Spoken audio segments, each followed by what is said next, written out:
을 지켜야 복을 받습니다. 신년이죠. 새해죠. 아직도요. 그러면 사람들의 마음속에 평상시도 그런 마음은 다 갖고 있지만 새해가 되고 신년이 되면 유독 또 이런 마음이 또 생깁니다. 올해는 좀 잘 됐으면 좋겠다.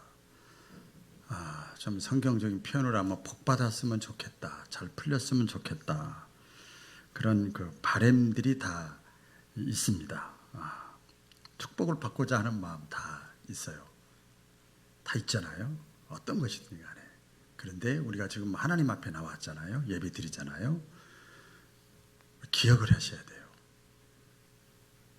하나님이 내가 원하는 것보다 하나님이 더 원하신다는 거예요. 같이 볼까요? 하나님이 더 원하신다. 간단합니다. 자식이 자기가 자기 잘 됐으면 좋겠다 하는 것보다 부모의 마음은 더합니다. 하나님이 더 원하십니다. 우리가 잘 되기를. 성경 곳곳에 보면 하나님은 우리 인간이 축복을 누리면서 살기를 원하셔요. 그래서 그런 결국은 하나님이 다 풀려지고 열려지고 복받고 풍성하게 삶을 살게 하려고 이렇게도 저렇게도 그 과정을 겪는데, 창세기 1장에 보면 하나님이 자기 형상 곧 하나님의 형상대로 사람을 창조하시되 남자와 여자를 창조하시고 하나님이 그들에게 뭘 주셨어요? 복을 주시며. 사람을 만드시고 남자 여자 만드시고 제일 먼저 하나님이 하신 일이 복을 주시며. 같이 봅시다. 복을 주셨다. 복을 주시면 어떻게 복을 줬어요? 하나님이 그들에게 이르시되 생육하고 번성하여 땅에 충만하라. 새와 땅에 움직이는 모든 생물들을 다스리라 하시니라. 그게 복이에요. 풍성하게 하나님이 먼저 인간 만들기 전에 천지 창조물을 다 관리하고 다스리면서 복되게 살기를 하나님이 원하셨어요.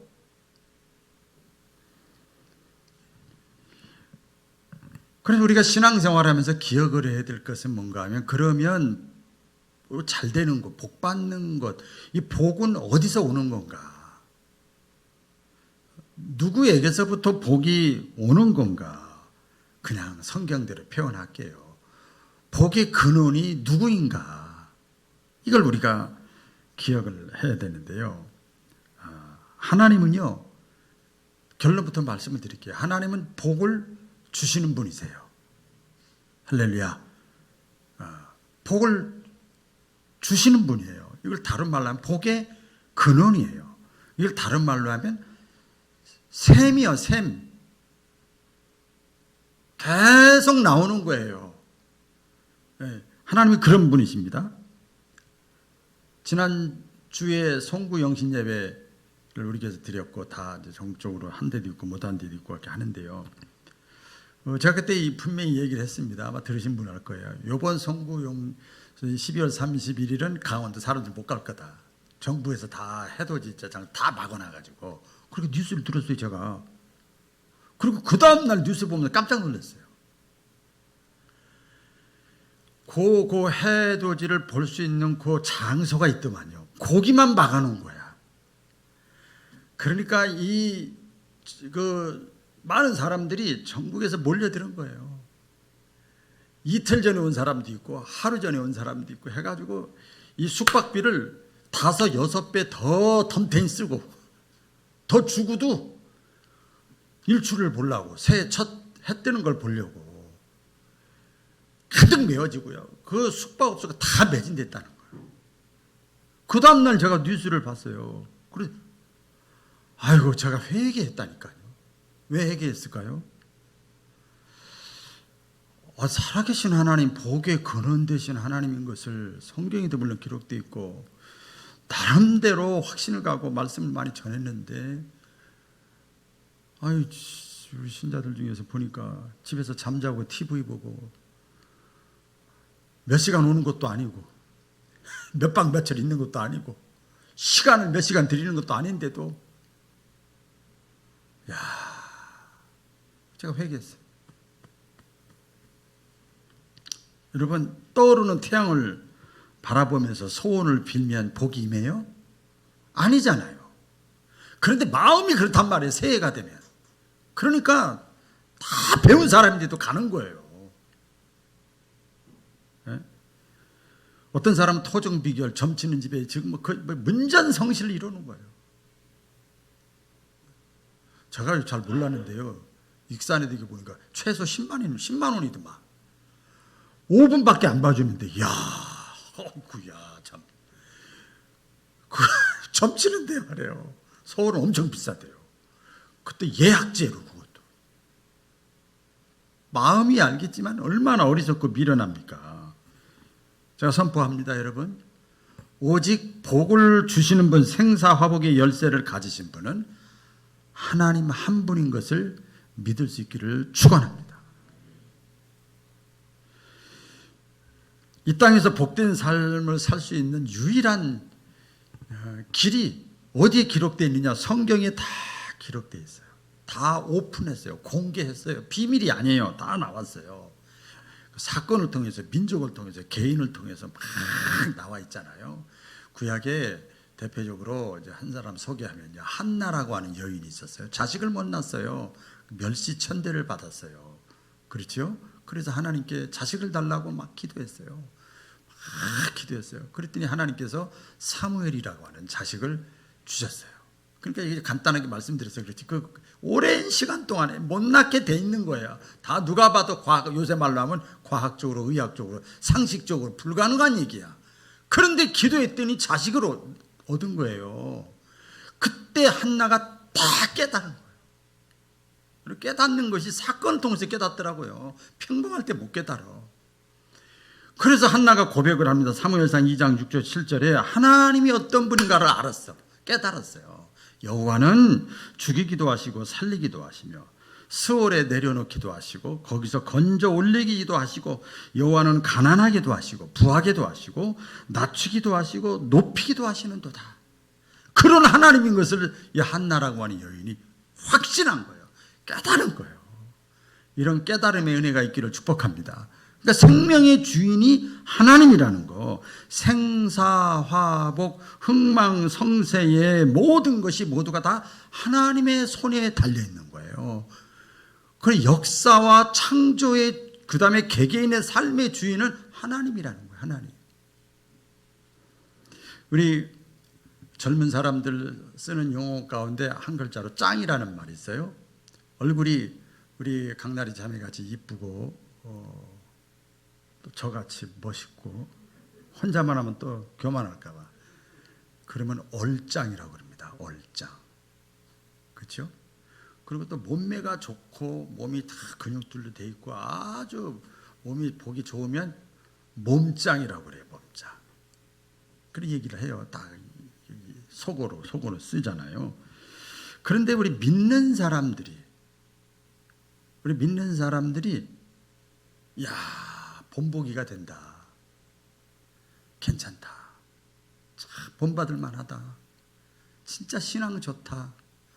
이런 사람 뭐라고 그러냐? 신짱이라고 그래요. 신짱. 신짱. 신발장이 아니고 신짱이에요. 신짱. 야, 그런 사람, 본받을 만한 사람. 제가 여기저기 목회자들 세미나 같은 거 할 때 꼭 요소 예배, 교육, 선교, 봉사 요소 이렇게 하나하나 디테일하게 실제 상황을 얘기할 때 꼭 예화가 들어가는 사람이 있어요. 짱이야, 짱. 들어가는 사람이 있어요. 성경에도 예화도 있지만 그런 사람 있어요. 그래서 누구보다도 신앙에 있어서만큼은 본받을 만한 사람, 그 사람이 가정에 신짱 같은 신자가 있거나 구역에 있거나 기관에 있거나 또 공동체에 있으면 그 영향력이 다 끼치는 거예요. 다 끼치는 겁니다. 너무나 소중하죠. 어떻게 해야 신짱이 될 수 있느냐? 간단합니다. 공부를 많이 하고 얼굴이 잘생기고 몸짱이 돼야 되고 이런 거 아니에요. 직분을 받아야 되고 이런 거 아니잖아요. 하나님의 말씀을 잘 들어야 됩니다. 간단해요. 이건 하나님의 말씀이 기록된, 그러니까 하나님의 말씀을 듣는데 잘 듣는 건 뭐예요? 이거 나에게 주시는 말씀으로 들어야 돼요. 항상. 할렐루야. 나에게 주시는 말씀, 박운환 목사는 그냥 통로에 불과한 거예요. 나에게 주시는 말씀. 그리고 그 말씀, 지금 여러분의 형편과 상황이 다 다르잖아요. 지금 내가 어떻게 살아야 될 것인가, 그 생각을 하면서 고민하면서 말씀을 잘 들어야 돼요. 그래야 이 말씀은 하나님의 말씀이기 때문에 믿음도 생기는 겁니다. 생기는 거예요. 그런데 이 말씀은 여러분 어디에서 듣나요? TV에서? 기도원에서? 어떤 세미나에서? 성경적으로 하나님의 루트를 정해놨어요. 교회에서 하나님의 말씀이 나가는 겁니다. 할렐루야. 교회에서 하나님의 말씀이 나가요. 교회가 하나님의 말씀을 전하는 곳이에요. 그래서 이것은 사회석이 아니에요. 나무 목조가 아니에요. 제가 서서 하나님의 말씀을 전할 때는 이것은 강대상이라고 그럽니다. 이름이 달라요. 표현이 다릅니다. 네. 이 복의 근원이 하나님이라고 그러면 그 복을 퍼치도록 하는 통로가 교회예요. 교회. 성경에 그렇게 루트를 정해놨어요. 교회는 그래서 천국의 지점이라고 합니다. 어떤 분은 대리점이라고 이렇게 표현도 합니다. 하나님의 집, 하나님의 집. 하나님이 나에게 대리점을 차려주신 거예요. 여러분에게 대리점을 주신 거예요. 다 주신 거예요. 마찬가지입니다. 여러분, 이 땅에 남자가 얼마나 많아요? 다 내 남자예요? 여자가 얼마나 많아요? 다 내 여자예요? 이쁜 어린아이들이 다 내 자식이에요? 아니에요. 내 자식 따로 있어요. 내 아내 따로 있고요. 내 남편 따로 있고요. 내 부모 따로 있고요. 내 가정 따로 있어요. 다 집이라도 내 집이에요? 내 집이 따로 있는 거예요. 똑같습니다. 교회가 많아도 내 교회가 있어야 됩니다. 거기서 먹어야 돼요. 거기서. 너무나 중요하지요. 그래서 안정감이 있는 거예요. 내 가정이 있고, 내 교회가 있고, 내 직장이 있고, 내 아내가 있고, 내 자식이 있고, 내 부모가 있고, 딱 이런 확신이 있고, 이런 안정감이 있는 그 사람은 이제 성숙한 거죠. 가와만사성이라는 말이 있잖아요. 성숙하고 안정됩니다.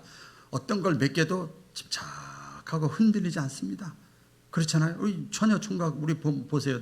남자들 보면 직장 가서 막 안 입고 더럽고 치사하고 메스껍고 막 총각 때는요 잘도 옮겨. 근데 결혼을 해가지고는요 처자식 때문에 못 옮겨. 내 자식이 있고 내 아내가 있거든. 내 가정이 있거든. 그러니까 딱 견디면서 올라가는 거죠. 성숙한 거죠. 이 코로나 상황을 우리가 지내고 있습니다. 안타까운 것은 방송으로 듣잖아요. 온라인이라고 하는 거 그런 거잖아요. 방송으로 듣다 보니까 뭐가 빠졌느냐? 코이노니아가 빠지는 거예요. 교제가 빠지는 거예요. 우리 고백은 합니다. 성도가 서로 교통하는 것을 믿사옵나이다. 입술만 해. 교제가 있어야 돼요. 여러 가지 방법이죠. 교제가 이제 빠져 있죠. 그러니까 어떻게 됩니까? 이게 오래되다 보니까 지금 이 조사에도 나왔더라고요. 내교의 의식이 사람들이 점점 사라진대요. 제가 지난주에도 우리 지방에 역사 오래된 교회를 그 두 교회를 다 가서 목사님 대화도 나누고 이렇게 했는데, 야, 오래된 교회는 이게 보니까 다 주인이야. 이런 말하면 좀 어색하지만 목사님은 고용인 같고 전부 내일같이 전부 다 이게 다 보이더라고요. 야, 안정돼 있어. 어떤 면에서 좀 부럽기도 하고 제가 그걸 봤습니다. 내교의 의식이 이렇게 없어지고 방송으로만 하고 다 하는 거예요. 다 유튜브로 보고 뭐 온라인으로 하니까 뭐 TV로 보고 다 이렇게 하다 보니까 어떻게 돼요? 구경꾼이 되고 감찰자가 되고 여행객이 되고 소속감이 없어. 몸은 있는데 마음은 그냥 항상 떠 있는 거죠. 자, 그러면 오늘 말씀처럼 들어와도 나가도 복받을 사람, 그런 신앙인이 되기 위해서 어떻게 해야 되느냐? 성경이 다 공개를 했습니다. 다 드러내 줬습니다. 방법이 있습니다. 아무리 하나님의 말씀이 능력 있고 좋은 말씀이고 막 그래도 그것을 의심하거나 내가 지식으로만 받아들이면 결국 복과는 아무 상관이 없잖아요. 아무 상관이 없는 거예요. 저는요, 신학교 다닐 때 신학대학 교수님들은 믿음이 엄청 좋게 느껴져요. 처음에 딱 1학년 때 성경을 저렇게 잘 알아. 성경 해석을 저렇게 잘해.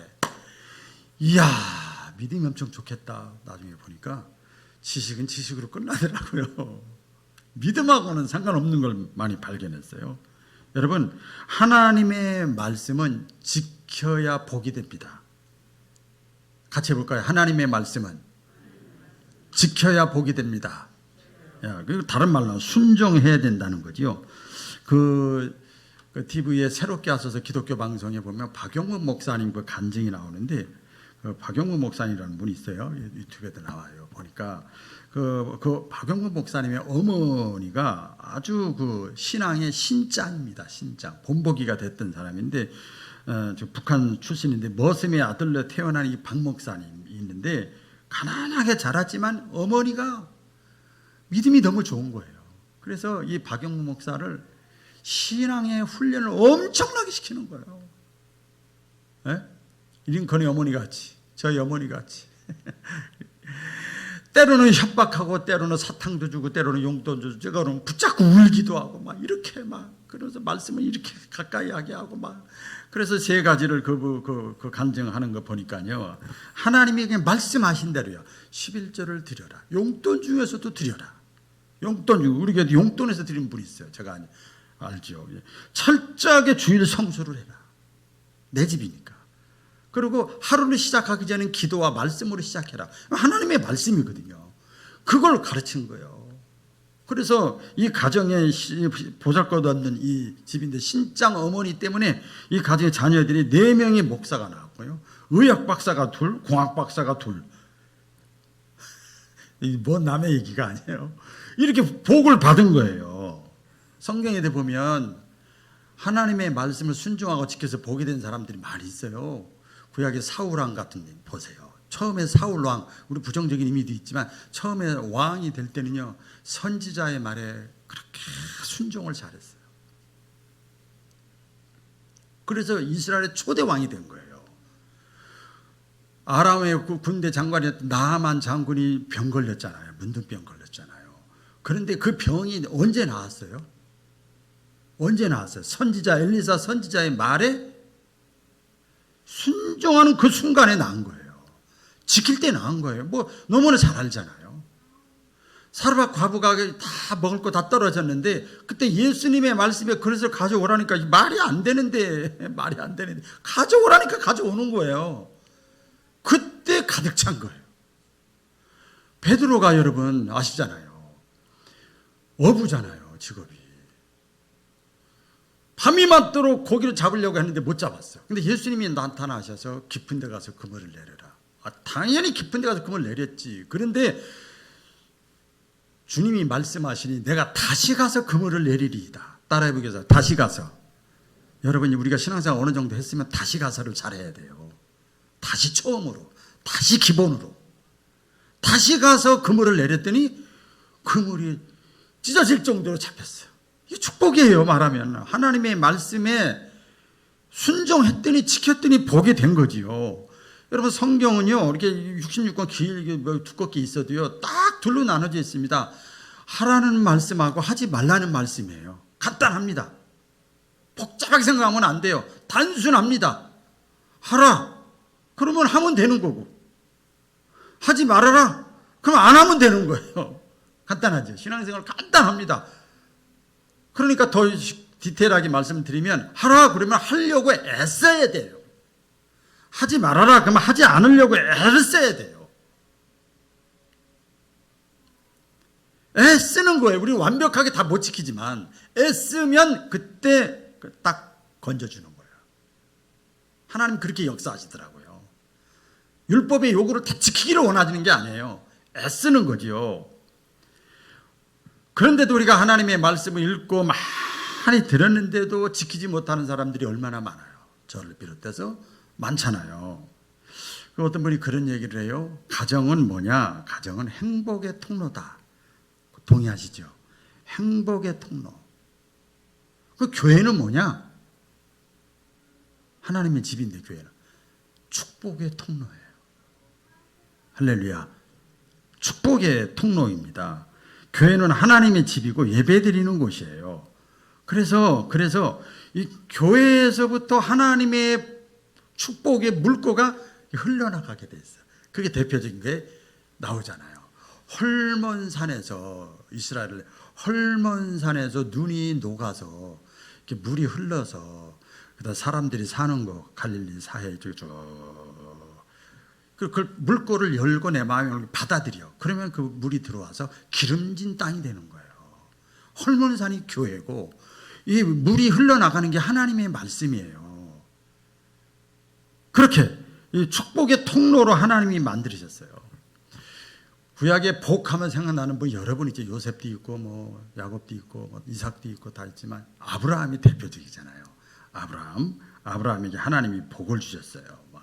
복을 주셨어요. 아브라함은 근데요, 이 보니까 딱 하나를 잘했어요. 여러 가지가 있지만 가장 기본적으로 한 게 뭐냐면 가는 곳마다 자기 삶의 변화가 있을 때마다 하나님께 제단을 쌓았어요. 오늘날로 말하면 자식을 낳았다, 돌이 됐다, 뭐 아팠다, 진급을 했다, 무슨 일이 생겼다, 좋은 일. 그럼 먼저 하나님께 감사하고 하나님께 제단을 쌓는 거예요. 아브라함은 그냥 가는 곳마다 뭐 굳이 어제 했는데 뭘 또 해. 그게 아니야. 아브라함은 계속 가는 곳마다 먼저 제단을 쌓았어요. 근데 뭐요? 여기 보세요. 한번 창세기 읽어보세요. 그때마다 제단을 쌓을 때마다 하나님이 침묵하지 않으셨어요. 그때마다 하나님이 메시지를 주는 거예요. 말씀을 주세요. 그러면 아브라함은 그걸 딱 잡는 거예요. 잡고 어떻게 했어요? 순종하는 거예요. 지키는 거예요. 그대로 지키는 거예요. 결단하고 행동하는 거예요. 그랬더니 아브라함이 가축대가 많아지고 풍요로워지고 풍성한 축복을 받았어요. 그래서 하나님이 아브라함이 그러잖아요. 나중에는 끝말에 가서 야 중간쯤에 가서 그럽니다. 아브라함아 이리 와라. 이제부터 내가 너를 축복의 통로로 쓰겠다. 할렐루야. 그러면서 이렇게 얘기를 합니다. 축복하는 거죠. 이제부터 너를 축복하고 너를 위해 기도하는 자에게 내가 복을 줄 것이고 너를 미워하고 너를 저주하는 자에게는 내가 저주하고 미워하리라. 그래서 그런 사건들이 또 많이 일어나. 이런 성경에 기록이 돼 있잖아요. 그러니까 아브라함이 하나님을 인정하는 제단 쌓는 행위가 뭐하고 연결이 돼 있냐면 축복하고 연결이 돼 있어요. 그렇기 때문에 여러분 이 제단을 예배라고 그랬잖아요. 이 예배에 승리해야 복을 받습니다. 할렐루야. 예배에 승리해야 복을 받아요. 이 예배 드리는 일, 예배 제단 쌓는 일이 너무나 중요합니다. 지금 코로나로 온라인 예배를 우리가 드리잖아요. 근데 1, 2, 3부로 합니다. 1, 2, 3부로 하는데 온라인 예배 11시 그냥 뭐 하니까 우리도 지키자. 뭐 누가 뭘 할 사람 어디 있어? 또 뭐 지키는데. 그래서 11시 우리 원래 11시 예배밖에 없으니까 11시에 그냥 방송 한 번 딱 몇 사람 넣고 해가지고 문자 딱 띄우고 광고 해버리고 그러면 누가 제일 편하겠어요?